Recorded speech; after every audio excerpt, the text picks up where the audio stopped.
제가 치매에 걸렸다고 거짓말을 한 지 5년이 지났습니다. 그 5년 동안 제가 들은 자식들의 대화를 모두 녹음해 놨어요. 그리고 어제 마침내 그 녹음 파일들을 자식들에게 들려줬습니다. 그들이 얼마나 충격받았는지 모르세요. 안녕하세요. 제 이름은 김철수, 올해 74살입니다. 오늘 여러분께 들려드릴 이야기는 정말 가슴 아픈 가족 이야기예요. 하지만 마지막에는 희망적인 결말이 있으니까 끝까지 들어주세요. 아내를 하늘나라로 보낸 지 7년째 되던 해였어요. 그때 제가 가진 재산이 대략 5억 정도 됐습니다. 아파트 한 채와 예금, 그리고 작은 상가 건물 하나가 전부였어요. 평생 성실하게 살면서 모은 전 재산이었죠. 자식은 셋이 있어요. 큰아들 진수, 둘째 딸 은영, 막내 아들 민호. 모두 결혼해서 각자 가정을 꾸리고 살고 있었어요. 아내가 살아있을 때는 그래도 자식들이 자주 찾아왔는데 아내가 돌아가시고 나서는 연락도 뜸해졌더라고요. 그런데 이상한 일이 생기기 시작했어요.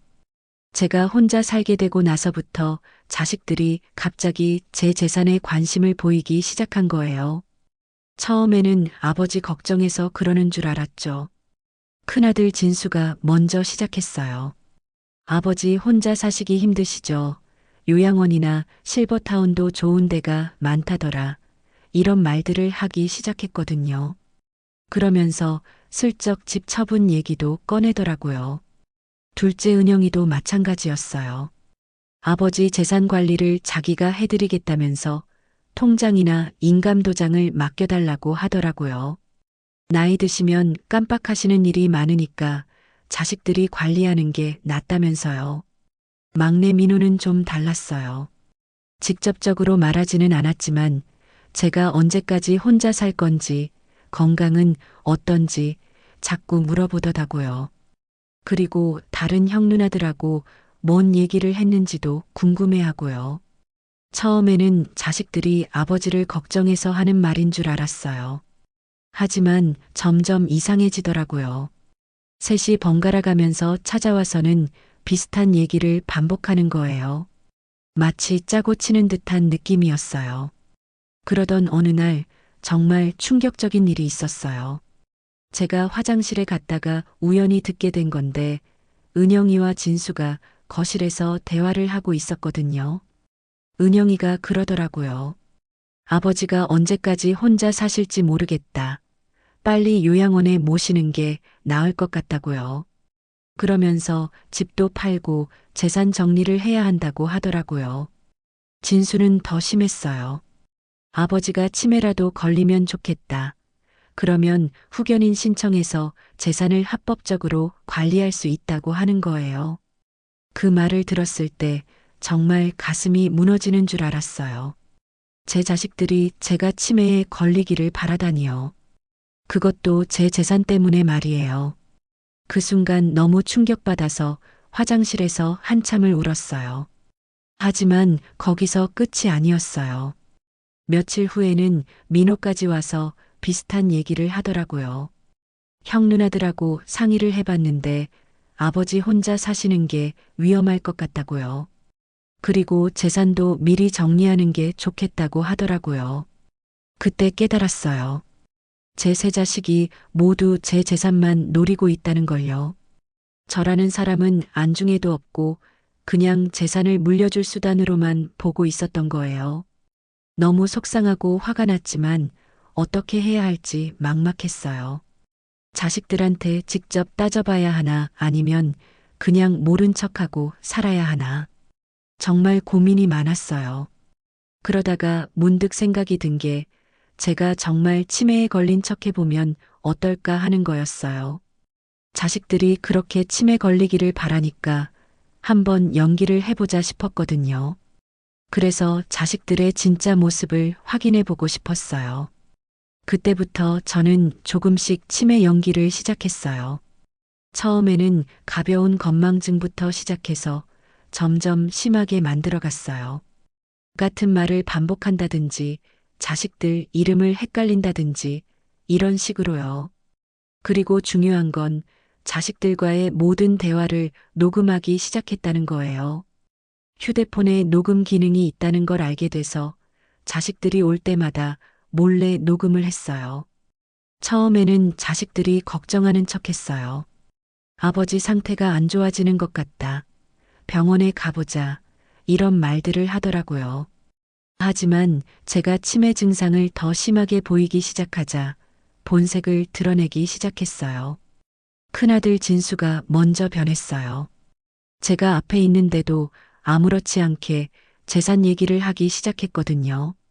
아버지는 어차피 못 알아들으실 테니까 괜찮다는 듯이요. 진수가 아내랑 하는 말을 들어보니까 정말 충격이었어요. 아버지가 완전히 치매에 걸리면 요양원에 모시고 집은 팔아서 셋이 나눠 가지자는 거예요. 그리고 매달 용돈도 최소한으로 주면 된다고 하더라고요. 은영이는 더 심했어요. 제가 앞에 있는데도 남편하고 대놓고 얘기하더라고요. 아버지 통장이나 부동산 서류를 빨리 가져와야 한다고, 나중에 형이나 동생이 먼저 가져가면 곤란하다고 하는 거예요. 막내 민호도 마찬가지였어요.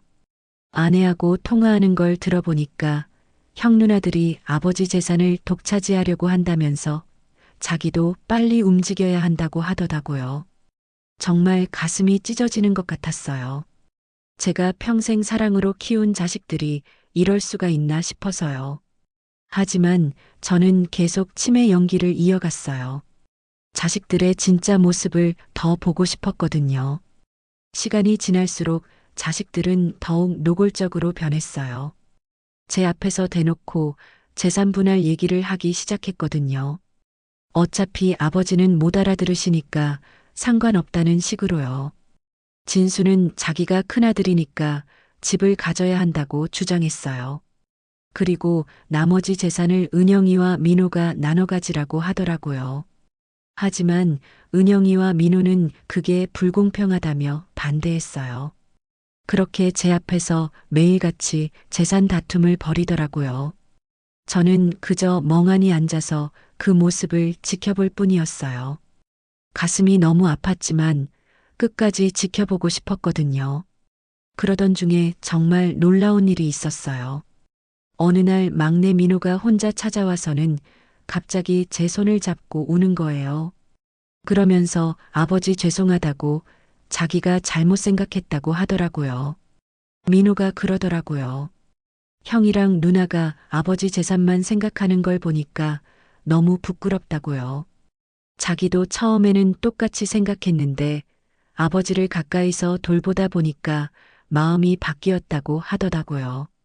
그리고 앞으로는 자기가 아버지를 제대로 모실 거라고, 재산 같은 건 생각하지 않겠다고 약속했어요. 그 모습을 보면서 정말 감동받았어요. 셋 중에서 민호만큼은 진심으로 저를 생각해 주는구나 싶었거든요. 하지만 진수와 은영이는 달랐어요. 시간이 지날수록 더욱 노골적으로 변했어요. 심지어는 제 앞에서 요양원 팜플렛을 보면서 어디가 좋을지 고르기까지 했어요. 진수가 하는 말이 정말 충격적이었어요. 아버지를 요양원에 모시고 나면 면회도 한 달에 한 번씩만 가면 된다고, 그러면 서로 부담 없이 지낼 수 있다고 하더라고요. 은영이도 마찬가지였어요. 요양원비는 아버지 연금으로 충당하고 나머지 재산은 미리 정리해 두자고 하더라고요. 그리고 아버지가 돌아가시면 장례식도 간소하게 치르자고 했어요. 그 말들을 들을 때마다 가슴이 찢어지는 것 같았어요. 하지만 저는 꾹 참고 계속 녹음을 했어요. 자식들의 진짜 모습을 모두 기록해 두고 싶었거든요. 그렇게 5년이 지났어요. 5년 동안 쌓인 녹음 파일이 정말 많았어요. 자식들이 제 앞에서 한 말들, 서로 다툰 내용들, 저를 요양원에 보내려는 계획들, 모든 게 다 들어 있었어요. 그런데 지난달에 정말 놀라운 일이 있었어요. 민호가 형과 누나한테 정말 화를 내는 거예요. 아버지를 너무 박대한다고, 재산만 생각하지 말고 조금이라도 효도하라고 소리를 지르더라고요. 그리고 민호가 진수와 은영이한테 한 말이 정말 인상적이었어요. 아버지가 살아계실 때 잘해드려야지 돌아가시고 나서 후회해도 늦다고요. 재산 받는 것보다 아버지 모시는 게 더 중요하다고 했어요. 그 모습을 보면서 정말 감동받았어요. 민호는 정말로 변한 것 같았거든요. 처음에는 다른 형제들과 똑같았는데 시간이 지나면서 진짜 효자로 변해가는 모습을 봤어요. 반면에 진수와 은영이는 전혀 변하지 않았어요. 여전히 제 앞에서 재산 얘기만 하고 저를 요양원에 보내려는 계획만 세웠어요. 심지어는 민호를 나쁜 놈이라고 욕하기까지 했어요. 그래서 저는 결심했어요. 이제 그만 치매 연기를 그만두고 자식들한테 진실을 말하자고요. 그리고 그동안 모은 녹음 파일들을 들려주자고 생각했어요. 어제 드디어 그날이 왔어요. 세 자식을 모두 집으로 불러서 중요한 얘기가 있다고 했어요. 자식들은 또 무슨 재산 얘기를 하려나 보다 하면서 왔더라고요. 그런데 제가 갑자기 멀쩡하게 얘기를 하니까 다들 깜짝 놀라더라고요. 아버지가 갑자기 정신이 들었다면서 신기해했어요. 저는 그때 진실을 말했어요. 제가 지난 5년 동안 치매 연기를 했다고, 그리고 자식들의 모든 대화를 녹음해뒀다고 했어요. 그러면서 녹음 파일을 하나씩 들려주기 시작했어요. 진수와 은영이 얼굴이 하얗게 변하는 걸 봤어요. 자기들이 한 말이 고스란히 녹음돼 있으니까 할 말이 없었겠죠. 특히 제가 치매에 걸리기를 바란다고 한 말이 나왔을 때는 정말 부끄러워 하더라고요. 민호는 달랐어요. 처음에는 놀랐지만 나중에는 웃으면서 아버지가 정말 대단하다고 하더라고요. 그리고 형과 누나한테 이제라도 정신 차리라고 했어요. 진수와 은영이는 변명을 하려고 했어요. 아버지를 위해서 하는 말이었다고, 잘못 이해한 것 같다고 하더라고요. 하지만 녹음 파일 앞에서는 어떤 변명도 통하지 않았어요. 저는 자식들한테 말했어요. 지난 5년 동안 여러분들의 진짜 모습을 봤다고요. 그리고 누가 진짜 효자인지, 누가 재산만 노리는지 다 알겠다고 했어요. 그러면서 제 결정을 발표했어요. 앞으로는 민호하고만 같이 살겠다고, 재산도 민호한테만 물려주겠다고 했어요. 진수와 은영이한테는 정말 죄송하지만 더 이상 믿을 수 없다고 했어요. 진수와 은영이가 정말 당황하더라고요. 그동안 재산 분할만 생각하고 있었는데 갑자기 모든 게 민호한테 넘어간다니까 받아들이기 힘들었을 거예요. 하지만 저는 마음을 바꿀 생각이 없었어요. 5년 동안 지켜본 결과니까요. 민호는 정말로 저를 사랑해주고 진수와 은영이는 재산만 생각했거든요. 그런데 놀라운 일이 일어났어요. 진수와 은영이가 갑자기 울기 시작한 거예요. 그리고 정말 죄송하다고, 잘못 생각했다고 빌더라고요. 진수가 그러더라고요. 아버지가 혼자 계시니까 걱정이 돼서 그런 말을 한 건데 돌이켜보니까 정말 잘못된 생각이었다고요. 앞으로는 진짜 효자가 되겠다고 약속했어요. 은영이도 마찬가지였어요. 눈물을 흘리면서 아버지를 실망시켜서 죄송하다고 했어요. 그리고 재산 같은 건 바라지 않으니까 그냥 아버지 곁에 있게 해달라고 부탁했어요. 그 모습을 보면서 마음이 조금 누그러졌어요. 혹시 진짜로 뉘우치는 건 아닐까 싶어서요. 하지만 쉽게 믿기는 어려웠어요. 5년 동안 보고 들은 게 너무 많았거든요. 그래서 저는 조건을 걸었어요. 정말로 뉘우친다면 앞으로 1년 동안 행동으로 보여달라고 했어요. 재산 얘기는 일체하지 말고 진심으로 저를 모셔달라고 했어요. 만약 1년 후에도 변하지 않는다면 그때는 정말로 민호한테만 재산을 물려주겠다고 했어요. 하지만 진짜로 변한다면 다시 생각해 보겠다고 약속했어요. 지금 2달이 지났는데 진수와 은영이 정말 많이 변했어요. 예전처럼 재산 얘기는 전혀 안 하고 저한테 정말 잘해줘요. 매일 안부 전화도 하고 주말마다 찾아와서 같이 시간도 보내고요. 처음에는 연기하는 건 아닐까 싶었는데 시간이 지나면서 진심인 것 같다는 생각이 들어요. 특히 제가 아플 때 병원에 데려다 주고 밤새 간병해주는 모습을 보면서 정말 변했구나 싶었어요. 민호는 어떤지 아세요? 정말 기뻐하더라고요. 형과 누나가 변해서 이제 진짜 화목한 가족이 될 수 있다고 아버지 결정이 정말 좋았다고 하더라고요. 저도 정말 기뻐요. 한때는 자식들을 다 포기하려고 했는데 이제는 셋 다 믿을 수 있게 됐거든요. 물론 아직 완전히 믿지는 않아요. 1년을 지켜본 다음에 최종 결정을 내릴 거예요. 하지만 지금까지의 변화를 보면 희망적이에요. 사람은 정말 변할 수 있구나 싶어요. 특히 자기 잘못을 깨닫고 나면 완전히 다른 사람이 될 수 있는 것 같아요. 여러분 중에도 혹시 자식들 때문에 속상한 일 있으세요? 그렇다면 제 경험을 참고해 보세요. 때로는 좀 극단적인 방법이 필요할 수도 있어요. 저처럼 치매 연기까지는 안 하더라도 자식들의 진심을 확인해 볼 필요는 있거든요. 그리고 너무 성급하게 포기하지 마세요. 사람은 변할 수 있어요. 잘못을 깨닫게 해주면 진짜로 달라질 수 있거든요. 물론 시간이 좀 걸리긴 하지만요. 가장 중요한 건 여러분 자신을 지키는 거예요. 아무리 자식이라도 부모를 이용하려고 하면 안 되잖아요.